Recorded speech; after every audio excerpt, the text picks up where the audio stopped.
과연 1년을 기다린 보람이 있는 찬양이었습니다. 감사드리고 또 귀한 또 신앙의 고백이 담긴 찬양에 다시 한번 감사드립니다. 오늘 본문은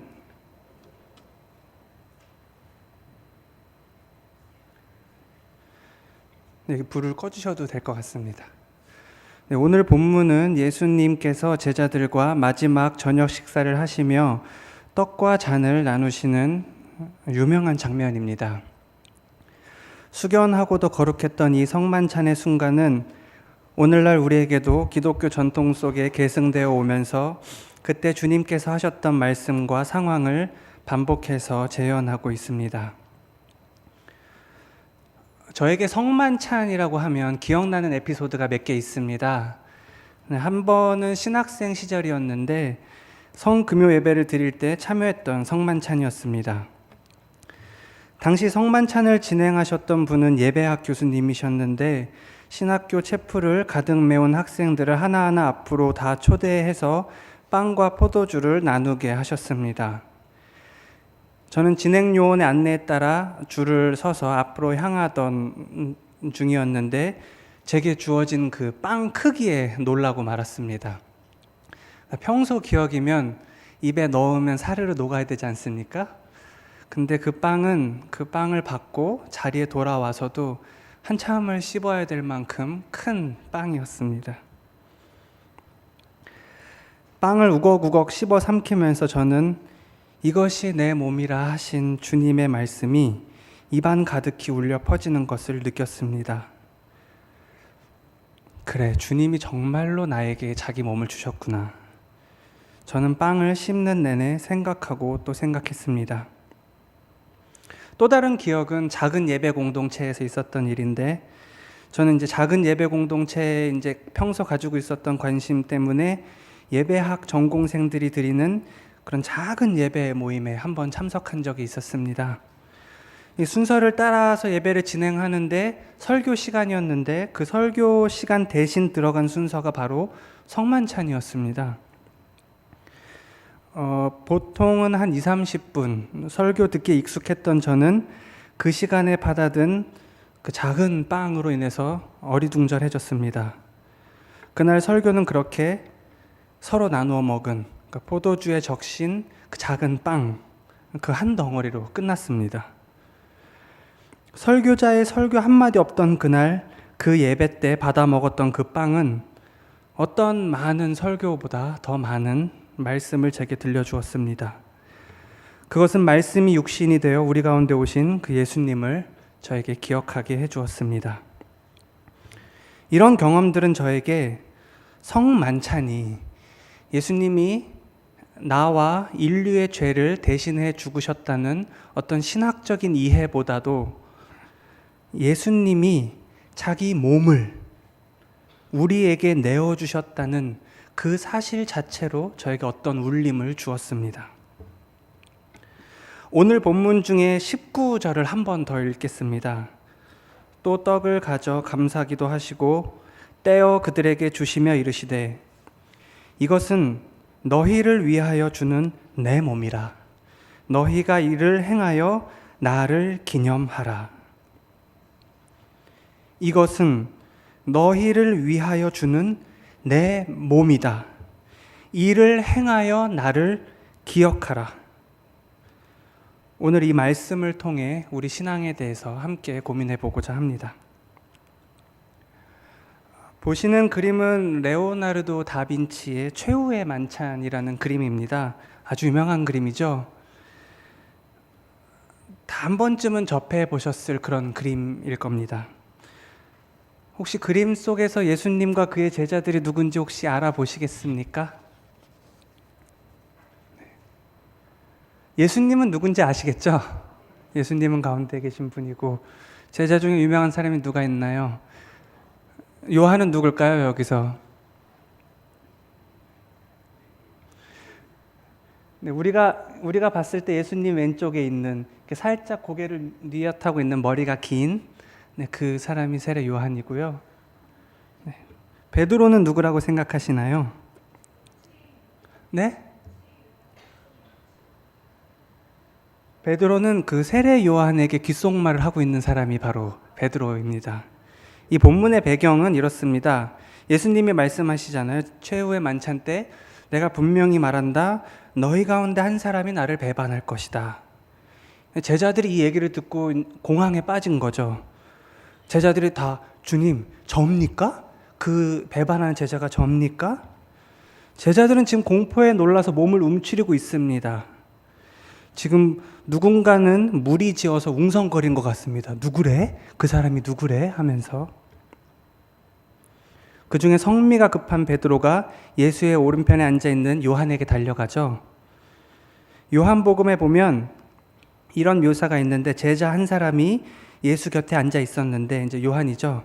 그는 예수의 사랑을 받던 제자였다.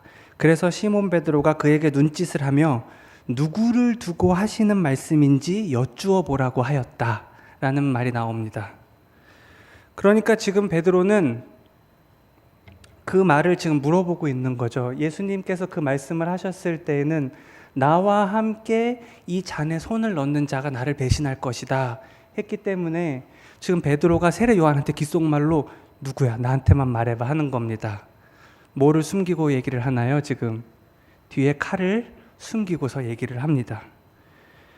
뭐 언뜻 보기에는 빵을 써는 칼처럼 보이기도 하지만 베드로의 평소 성격을 보자면 나한테 말해봐, 내가 해결해 버릴 테니까, 네, 이렇게 뭐 해석할 수도 있는.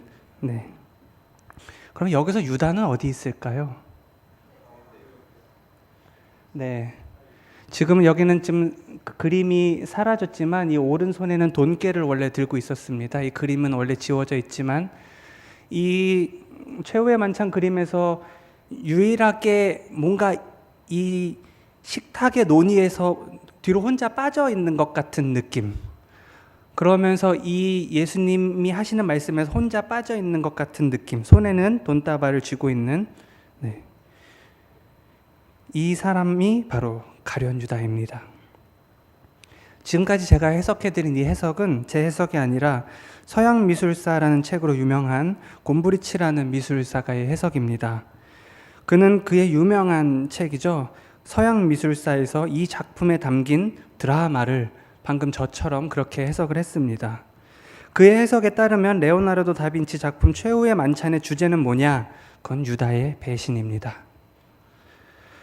그런데 한국의 미술사가인 전한호 교수는 이 작품을 다르게 해석합니다. 그는 이 작품의 주제가 유다의 배신이 아니라고 합니다. 그 첫 번째 증거는 바로 예수님의 시선입니다.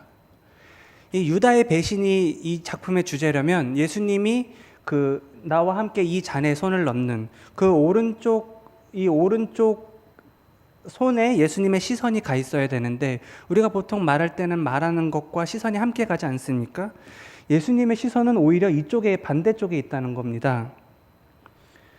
그림 속 예수님은 그 시선을 따라가다 보면 작은 빵이 하나 놓여 있죠. 그리고 예수님은 말씀하십니다. 이것은 너희를 위하여 주는 내 몸이다. 받아 먹어라. 제자들은 놀라죠. 빵을 두고 내 몸이라 하신 그 말씀 그 자체로 황송하기도 하지만 또 그 알 수 없는 그런 비장함 또 숭고함에 놀랐을 수도 있습니다.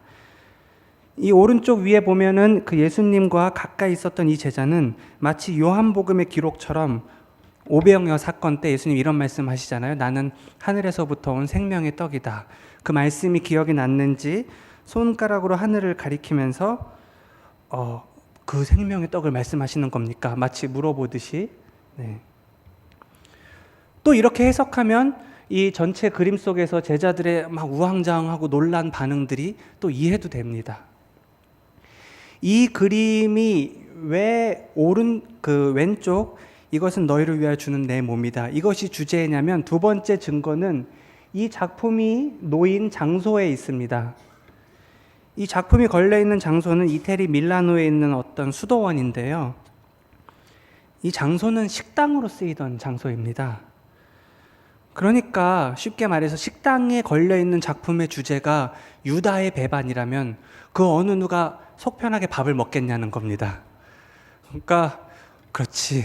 막 늘 죄책감에 눌려서 밥이 넘어가겠습니까? 그렇기 때문에라도 그 장소에 맞는 작품을 거는 그런 상식적인 차원에서 봤을 때도 이 작품의 주제는 유다의 배신이 아니라 예수님이 우리에게 주시는 생명의 떡이 주제라는 겁니다.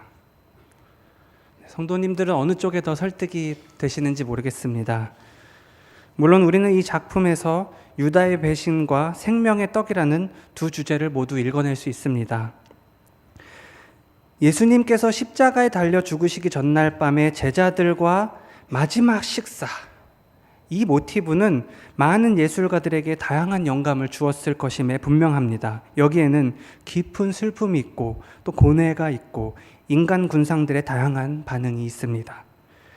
한 가지 분명한 것은 이날 성만찬에서 예수님의 말씀처럼 그분의 살과 피가 우리 삶의 양식이 되었다는 것입니다. 예수님은 우리에게 자신의 몸을 주셨습니다. 이것은 자기가 소유한 그 무엇을 주는 것과는 다릅니다. 내가 가진 것 중에서 내가 다 쓰고 남은 그런 잉여물을 주는 것과는, 내가 나의 일부를 떼어주는 것과는 다릅니다. 예수님은 자기 자신을 우리에게 주셨죠. 자기가 쓰고 남은 걸 주신 게 아닙니다. 주님께서는 제자들에게 이를 행하여 기억하라고 하셨습니다. 저는 이것이 단순히 예배의 어떤 순서로서 성만찬을 거행하라 라는 뜻만은 아닐 것이라고 봅니다. 우리는 성만찬을 통하여 어떤 감상이나 추억에 빠지는 것이 아니라 우리를 위해 자기 몸을 내어주신 예수 그리스도의 희생, 또 사랑, 그 거룩한 정신을 기억하는 것입니다. 그 주님께서 가서 너희도 이를 행하여 나를 기억하고 기념하라는 것입니다.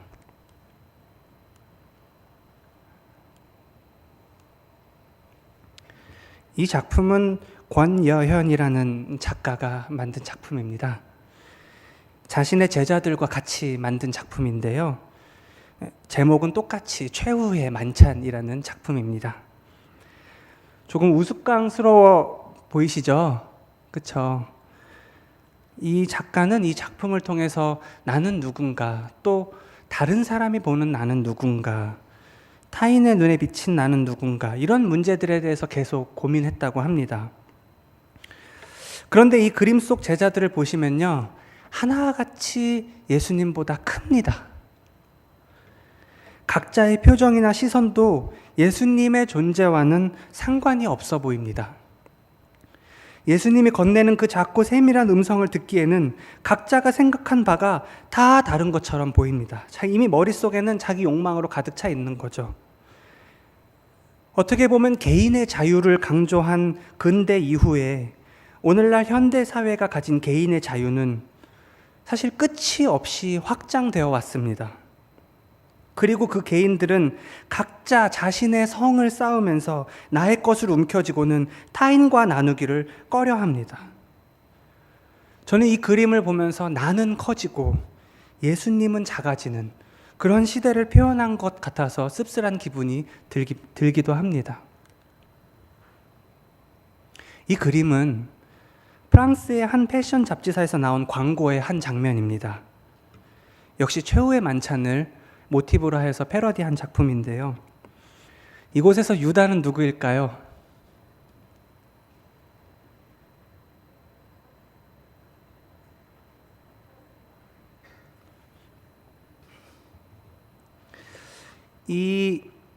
여기서 유다는 누굴까 생각해 보면 이제 다빈치 최후의 만찬 그림과 비슷한 구도에서 보면 유다의 자리에 있는 한 사람을 발견하게 됩니다.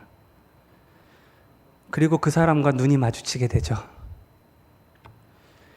마치 예수를 팔아넘긴 유다가 바로 너라고 말하는 것 같습니다. 다빈치 작품 속의 유다를 보면 어떤 일말의 망설임이나 죄책감이 조금은 느껴지는 것처럼 보이지만 이 광고 속 유다의 모습은 매우 당당합니다. 그래, 나야. 내가 유다야. 성경에서 예수님의 순환 예고는 3번에 걸쳐서 진행됩니다. 한 번은 처음에는 예수께서 인자가 많은 고난을 받고 장로들과 대제사장들과 서기관들에게 버림받아 죽임을 당하리라. 그 다음 예수님은 똑같은 말씀을 하시면서 대상만 바꿔서 인자가 사람들의 손에 넘겨져 죽임을 당할 거라고 말씀하십니다.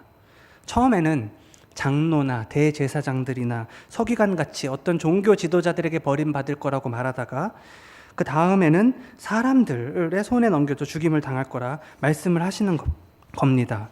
지금 그 범위가 조금 확장되고 있죠. 급기야 세 번째 순환 예고에서는 예수님께서는 인자가 이방인들에게 넘겨 죽임을 당할 거라고 말씀하십니다. 그러니까 종교 지도자, 그 다음은 이스라엘 백성, 그리고 이방인, 이렇게 이어지는 예수님의 순환 예고는 이처럼 버림받는 하나님의 아들의 모습이 매우 사실적이고도 비참한 그런 느낌을 점점 확장해서 생생하게 보도하고 있습니다. 그런데 성경에는 예수님의 네 번째 순환 예고가 있습니다. 그것은 바로 최후의 만찬에서 이루어졌습니다. 거기서 예수님은 바로 너희, 종교 지도자들도 아니고 사람들도 아니고 이방인들도 아니고 바로 이 12 중에 하나, 나와 함께 그릇에 손을 넣는 자, 그 사람이 나를 죽음에 넘길 것이라고 말씀하셨습니다. 제자들은 하나같이 나는 아니죠 라고 말했지만 예수님께서는 유다에게 떡을 건네주시면서 바로 내 손에 의해 죽임을 당할 거라고 말씀하셨습니다. 저는 이 패션 광고 속에 유다의 모습과 눈이 마주칠 때마다 그 예수님을 넘긴 유다가 바로 너라고 말하는 것 같아서 뜨끔합니다. 예수님께서 우리에게 남겨주신 유산은 나만 알고 살라는 것은 아닐 것입니다. 최후의 만찬에서 제자들에게 마지막 남기신 말씀도 자기 자신을 내어주시면서 이것을 행하여 기억하라고 하셨습니다. 그런데 왜 우리들이 누군가와 맺는 관계는 이리도 이기적이고 나 중심적이며 서로에게 내어주는 것은 없고 오로지 자기밖에 모르는 극도로 팽창된 자아와 자아의 만남만 있을 뿐입니다. 그래서인지 현대인들은 고독하죠. 자기만의 성은 크고 견고해졌을지 모르지만 최대한 보장된 개인의 자유 속에서도 인간은 왜인지 쓸쓸함을 느낍니다. 나는 누군가에게 나를 내어줄 수 있나? 예수님처럼 자기 소유를 팔아 모든 사람과 통용했다는 사도행전 2장의 그 초대교회 성도들처럼 우리는 나와 다른 사람들에게, 세상 속 마주치는 누군가에게, 혹은 나와 가까운 내 가족, 친구, 형제, 자매, 이웃들에게 나를 조금 내어줄 수는 없는 것일까? 일제강점기 시절에 시인이자 신앙인이었던 윤동주 시인은 평소 주일학교 교사로 있으면서 동시의 작가로 활동을 했습니다.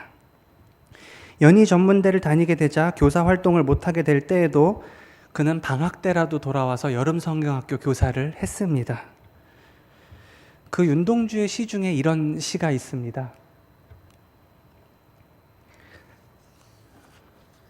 간판 없는 거리. 정거장 플랫폼에 내렸을 때 아무도 없어. 다들 손님들 뿐, 손님 같은 사람들 뿐. 집집마다 간판이 없어. 집 찾을 근심이 없어. 빨갛게 파랗게 불 붙는 문자도 없어. 모퉁이마다 자애로운 헌 와사 등에 불을 켜놓고 손목을 잡으면 다들 어진 사람들, 다들 어진 사람들. 봄, 여름, 가을, 겨울 순서로 돌아오고. 윤동주 시인의 간판 없는 거리라는 시입니다. 어느 날 시인은 낯선 도시에 내리게 되는데 그 도시에 유독 간판이 없는 것을 발견합니다.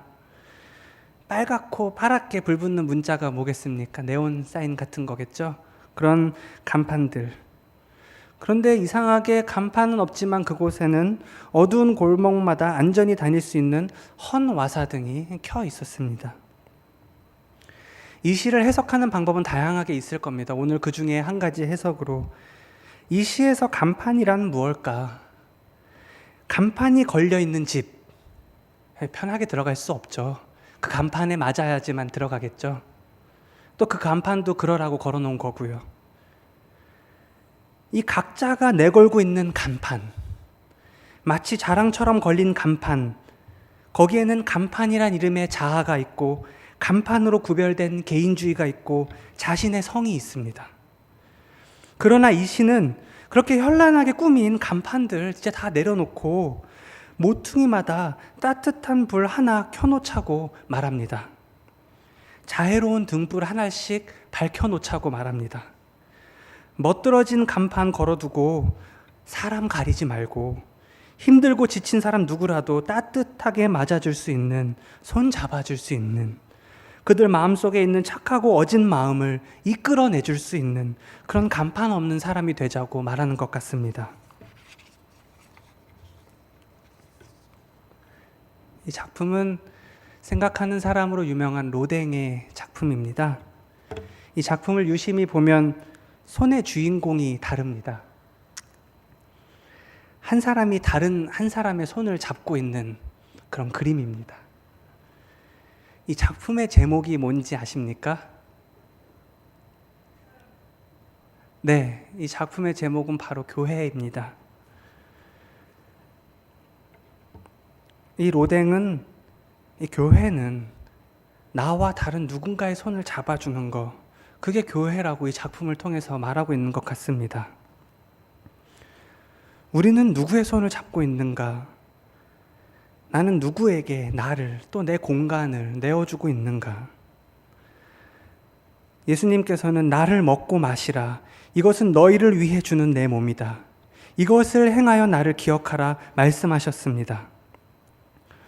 오늘 우리는 나라는 간판을 걸어두고 극도로 개인주의적인 사회 속에서 이기적인 관계, 단절된 관계, 겁만 맺어진 피상적인 관계 속에서 살고 있습니다. 그렇게 우리는 모두가 개인의 성을 높이 쌓아가며 살고 있는지도 모릅니다. 그러나 오늘 우리가 받은 이 말씀은 우리 모두 이 예수님의 내어주심을 깊이 생각하고 굳게 닫힌 나만의 성에서 나와서 다른 사람의 손을 잡아줄 수 있는, 나를 내어줄 수 있는 그러한 삶으로 우리를 격려하고 계신다고 믿습니다.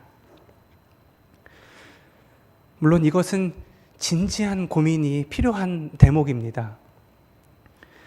정신의학자인 빅터 프랭클은 강제 수용소의 경험을 가지고 있는 사람으로 유명합니다. 그는 이런 말을 했습니다. 고민하는 인간의 가치는 도구를 사용하는 인간보다 더 높다. 이게 무슨 말일까요? 그가 수용소에서 경험한 사회, 거기에는 비인간적인 구조, 또 폭력적인 관계, 이것이 난무하는 곳이었습니다. 이곳에서 그는 인간이란 무엇인가? 과연 이것이 인간인가? 그것을 고민했다는 것입니다. 고민하는 힘은 그에게 수용소라는 비정상적인 사회 속에서도 인간성을 가지고 남아있는 그런 인간으로 존재하게 해주었습니다. 고민하는 인간의 가치가 도움이 되는 인간보다 더 높다는 말은 아무 고민 없이, 생각 없이 그냥 도구적으로만, 기능적으로만, 쓸모있는 존재로만 살아가는 인간보다 고민하는 그 인간의 가치가 더 높다는 것입니다. 이것을 신앙적으로 다시 재해석하면 하나님의 말씀을, 하나님의 뜻을 그저 나한테 유익한 대로, 나에게 필요한 대로만 도구적으로 받아들이는 것이 아니라 무엇이 바른 신앙인지, 하나님의 뜻은 어디에 있는지, 이 말씀이 무엇을 말하는지 고민하는 사람이 되라는 뜻으로 해석될 수 있겠습니다.